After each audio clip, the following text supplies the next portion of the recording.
Texas also, you know. As I said, I got there in 1980 with a band called Rank and File.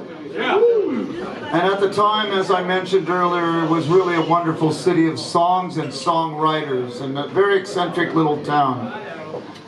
You know, if you've been to Texas, you'll understand this, but if not, maybe I should explain it. But Austin is like an oasis, you know. It's like a tiny blue speck of freedom in a big sea of red conservative Bible Belt thought, you know. So that the kids who grow up in the Panhandle, let's say, kids who grow up in Amarillo and places, Lubbock and places like that, people who grow up in East Texas, you know, in the piney woods of East Texas, or in the West Texas, Marfa and Terlingua and places like that, and then down in the valley, you know, places like Edinburgh and Alice, Texas, places like that. They all migrate to Austin because Austin is the one town, you know, university town in Texas where they can be themselves, they can find themselves, they can recreate themselves, they can choose an artistic life and follow it there. It's very difficult in those little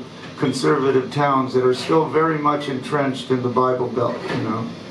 So, as great as Austin was, as I mentioned, so many great songwriters and so many great bands, not only, you know, country western type of songwriters or country or folk, but also great punk rock bands, the Big Boys and the Dicks.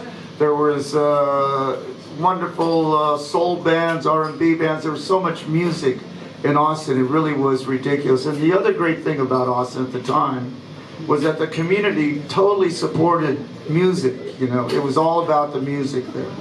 So it was very different than other towns like LA or Nashville where it's all about the dollar, right? It's all about money, you know.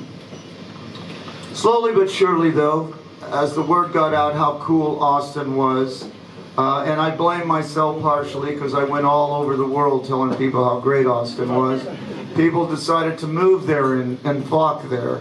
Over 1,000 people a week moved to Austin, Texas.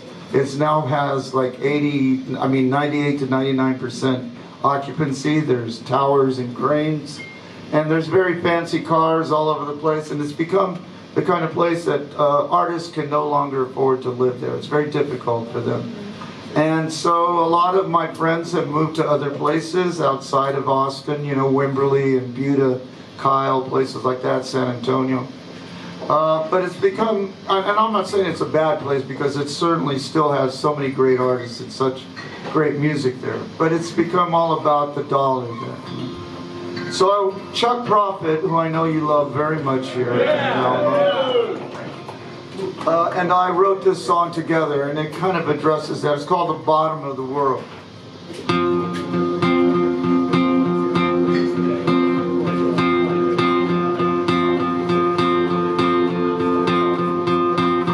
Austin's changed, it's true. Show me what hasn't. Turn out the TVs, throwing colors on the wall. As I watch the cities of the world reduced to ashes, from where I sit at the bottom of the world. Yeah, there used to be a phone booth down here on every corner. Used to call me up just to say my name. Oh, but now all anybody gets is a busy signal. No, you can't call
about me. You might think the beast is in the cage. Oh, but everything you see is just an illusion. It's about to get real at the bottom of the world. Oh, hey, little boy, you look a little frightened. For these aren't the kind of streets we're walking along. Why don't you get yourself on back to Dallas? No, I don't think you're ready for the bottom of the world. I told you.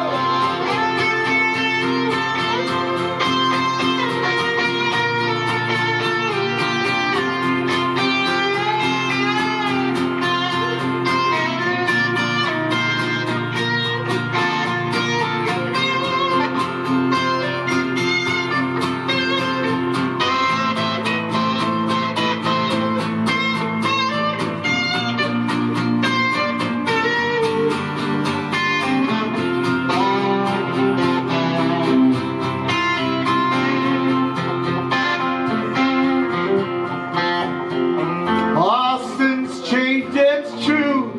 Show me what hasn't. Tonight the TV's throwing colors on the wall.